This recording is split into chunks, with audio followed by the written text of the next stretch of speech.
নমস্কার, আমি স্বপন। ইভিএম নিউজে আপনাদের সকলকে স্বাগত। সাব্বাস চন্দনা বাউরি, স্পেল বাউন্ড। গোটা বক্তব্যটা অবাক হয়ে শুনছিলাম।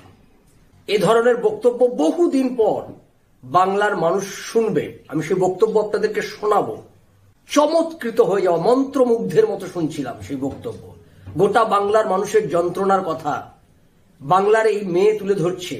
হত দরিদ্র একটা পরিবারের গৃহবধূ, 30 বছর বয়সী, যাকে 2021 সালে বিজেপি প্রার্থী করেছিল শালতোড়া বিধানসভা কেন্দ্রে। আর সেই প্রথম বিধানসভা নির্বাচনে দাঁড়িয়েই তিনি বাজিমাত তৃণমূল কংগ্রেসকে পরাস্ত করেছে। ঘরে তিনটে সন্তান, 2 কন্যা সন্তান, 1 পুত্র। স্বামী দিন আনে দিন খায় পরিবার। তিনি ডেলি ওয়েজেসের চাকরি করে। স্বামীর সঙ্গে তিনিও কাজে হাত লাগান। বহু ক্ষেত্রে এই ভিডিও ভাইরালও হয়েছে, আমরা দেখেছি। সেই চন্দনা বাউরি এবার তিনি